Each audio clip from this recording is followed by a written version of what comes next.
Tuesday, Plus Sports on Plus TV Africa. My name is Wally Scott. Welcome on the show. Right now, the cricket T20 World Cup qualifiers will start tomorrow. Nigeria takes on, I think, Uganda tomorrow in Rwanda. Yes. And Seun Ajidagba caught up with them there. Cricket. Two teams that have been really developing their cricket teams for the last few years, and Uganda are very highly regarded. Yeah. And Nigeria, as we've spoken to Mr. Detention on Saturday, yes, we can see that a lot of progress has been made, a lot of progress is still intended to be made, and this would be a good opportunity to see just how far the Nigerian team has come going up against a well-regarded Ugandan team. The good news is we've got Seun Ajidagba on the phone, and he's right now in Rwanda. Good morning, Seun.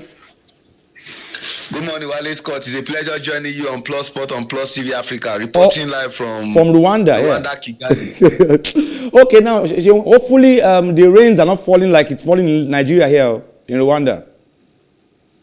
No rain in Rwanda. Okay, Seun, let's ask the most obvious question. How is the mood, the atmosphere in camp in Rwanda with the green and whites? Yellow greens, sorry.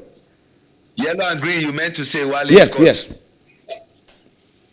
Well, you remember this is the regional final for the International Cricket Council Men's T20 World Cup Africa Qualifier in Rwanda, Kigali. It's starting tomorrow, but today, as it is, Plus Sport on Plus TV Africa gets all the exclusive. Today, we have practice from the teams because yesterday, all the teams arrived. But I must tell you that the Nigerian cricket national team, the Yellow Greens, were the first to arrive. They got here on Friday, so they were the first team to arrive because the coach, Deshaban Duasanka Pradi Gurusinya, said he wanted the team to get acquainted with the environment. So Nigeria was the first team to arrive. Other teams arrived just yesterday, just like yours truly. Today is practice for all the teams. There's going to be captain's shoots. Remember, we don't have Joshua Ayonaike again as our captain. That captaincy has now been taken over by Sylvester Okwe, the historic under-19 captain to South Africa. This is the first time he would be captaining Nigeria. We wish him all the best. There's also going to be team briefing of the teams, and there's going to be a press conference. And hostilities will begin tomorrow. Rwanda is 1 hour ahead of Nigeria. So if we have Nigerian time as 9:32 now, it's already 10:32 in Rwanda, Kigali. So tomorrow at 9:15 a.m., Nigeria will take on the team that qualified from Division B, that's Tanzania, at the Gahanga Cricket Stadium at 9:15, which will be 8:15 Nigerian time. And in the afternoon at 1:45 p.m., Uganda will slug it out with Nigeria that same day, which is tomorrow at the Gahanga Cricket Stadium. As I speak to you, Wale, the exclusive to Plus TV Africa is that yesterday a player traveled to replace an injured player. We have a player who is injured. Okay. And the good thing is that the tournament has not started, so there is opportunity for us to replace such a player. He is Nigeria's opening bowler. His name is Rasheed Abolari. Plays for Lagos Asians Cricket Club. He copped a knee injury because he's a pace bowler. They keep hitting the knee on the ground, the way they run and do all those things. So he has a knee injury, and he has been replaced by Taiwo Mohammed, a left-arm bowler. Taiwo Mohammed was the vice captain of the historic under-19 team to South Africa. He's not a stranger to the team because he also traveled with the team when they went for a tri-series when Nigeria played against Uganda, Kenya. So they are playing against familiar foes. So the coach just thought it wise, and the technical crew, that the injury to Rasheed Abolari should not mean they should shut out that door. So they had to invite Taiwo Mohammed. So Taiwo Mohammed, as I speak to you, is in camp to replace Rasheed Abolari, who is injured. So what time are we expecting hostilities to resume with the Yellow Greens tomorrow? And who are they playing first? And please be clear on our time difference.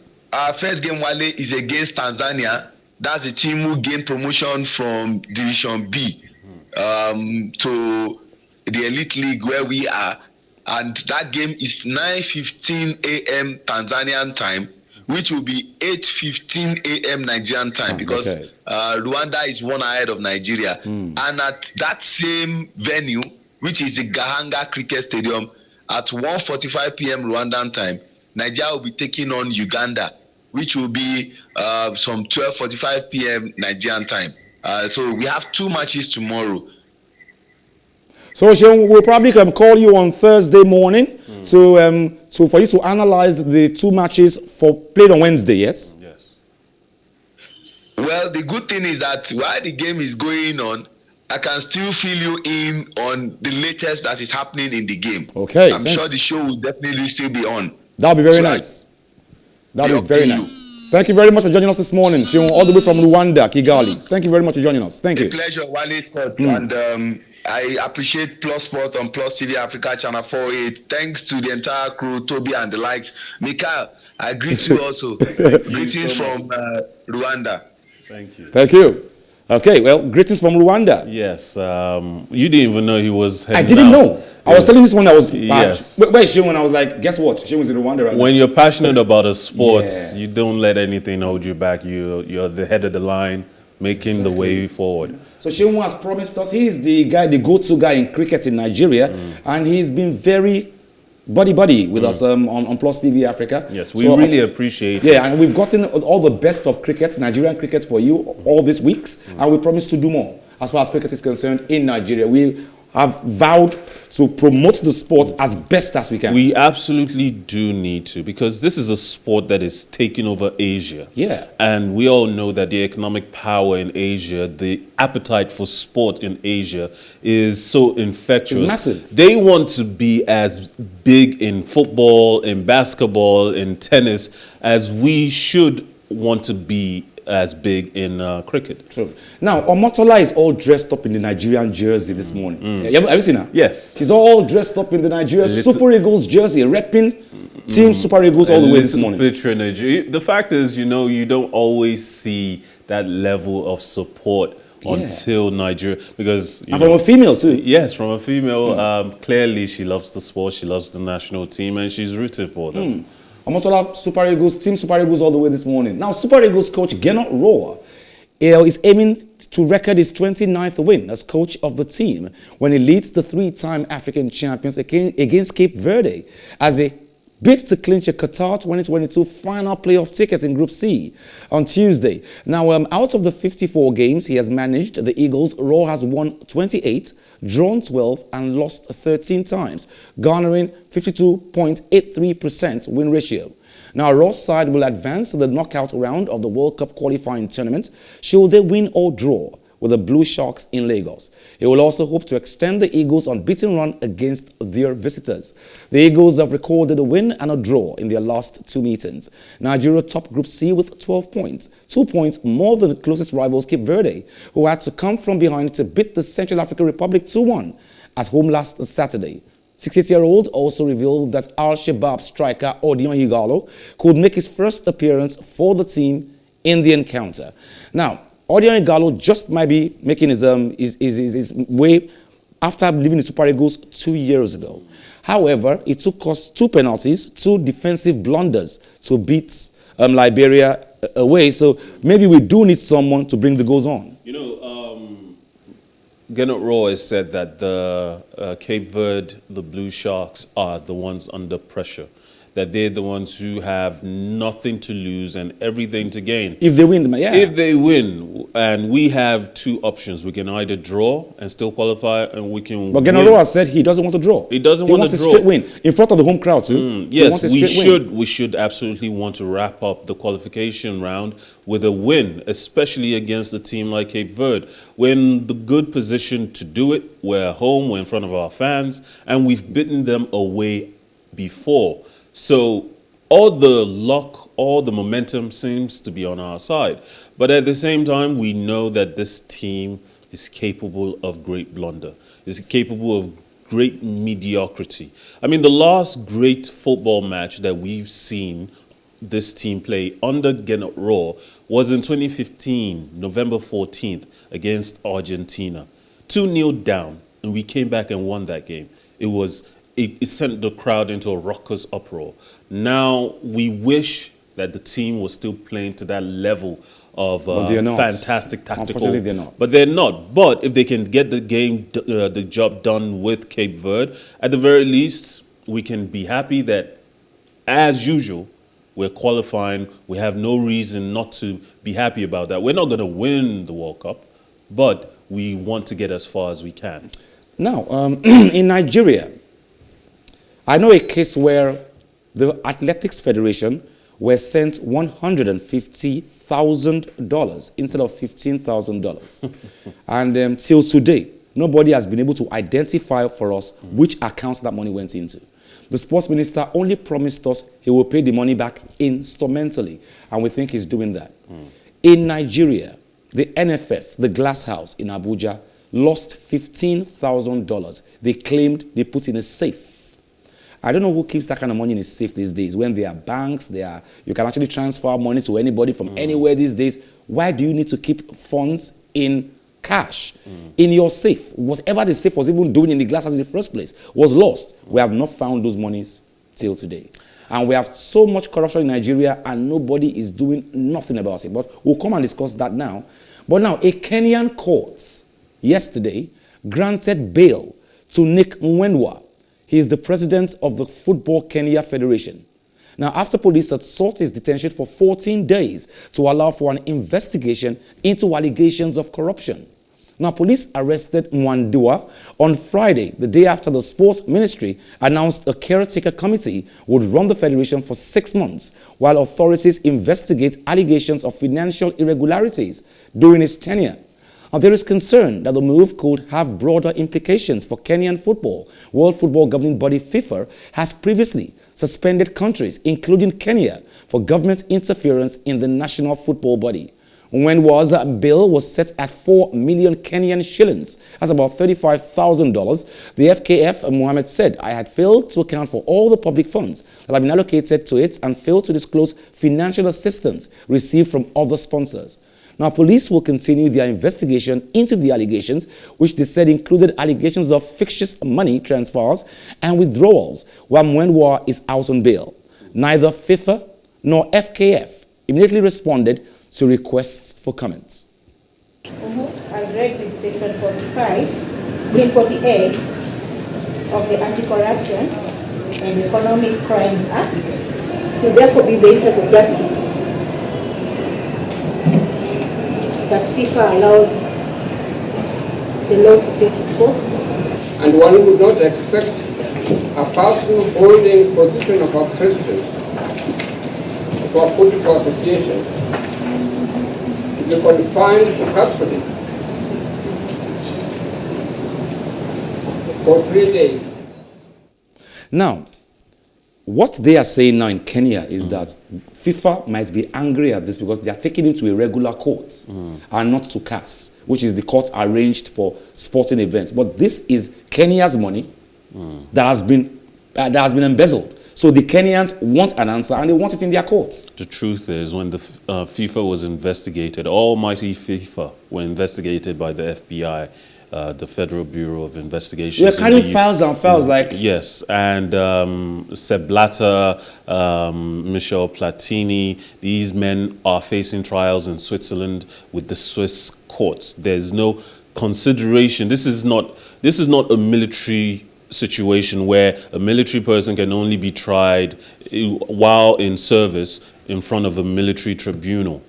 This is they still follow laws, general laws of the country, and what they've done is embezzled effectively government funds. If he has done this, the courts still have an absolute right to prosecute, to find him guilty and to send him to prison. No FIFA, no international sporting organization, not even the UN can interfere in that. That's the justice legal system. Now, when you are good at something, when you are gifted at something, you do it almost effortlessly. That's why they say Ronaldo plays football, Messi plays football almost effortlessly. But when it comes to basketball, Steph Curry also does it like he's on a holiday. I don't know what to say about Steph Curry. He has defied the very idea of half-court shots. There was one thing Michael Jordan used to do then. He used to jump up and just stay there. He used to stay in the air. Ronaldo does that all the time. I don't know how you can do that. It's like they are flying. They actually practically floats in the air. You know, legends defy what is conventional because they come up with a tactic, a technique, a means to defy what is logical, what is conventional. Something that seems like it's not something anyone else can do. Somehow they find a way to, even if it's just for a few seconds. They do it effortlessly. They do it effortlessly. Now it's becoming something of a trademark for Steph Curry as he continues to sink buckets at the buzzer. The Golden State Warriors sharpshooter was at it again on Sunday at the end of the third quarter against the Charlotte Hornets. Draining his three, it wasn't enough as the Warriors were beaten 102-106 by the Hornets on the road. But on the buzzer, he does this move and he doesn't look at you. It's like he's blindsided and just passes the ball. And let's watch Steph Curry and see what he did on the buzzer. Curry's going to put it up, you know that. How does he do that? You know, as in, the buzzer is about to sound and he just gets his 3 points. You know what? As difficult as that all seems, the fact that the net is so, the rim and the net are such a small target to hit. It's just like Ronaldo being able to take the ball in midfield, just 40 yards from post, turn and shoot. These athletes know where the scoring area of the chord of the pitch is. Muscle memory has been honed to the point that they know exactly what to do. And these guys, Steph Curry has put in more than 10,000 training hours shooting practice in the locker room. He knows what to do when it comes to... And he knows where the net is. And he knows where the net is. And when... something about people who already know what to do, when it's ingrained into your DNA, your bones, your muscles, when the clock is running down, that pressure, it's instinctive. You put the ball up there, it's going to go in. Like Zlatan would say, when you're a striker, you don't think for your score. Just, your mind says, play to the right corner, play to the right corner. Yes. If you start thinking, you will lose the goal. Yes.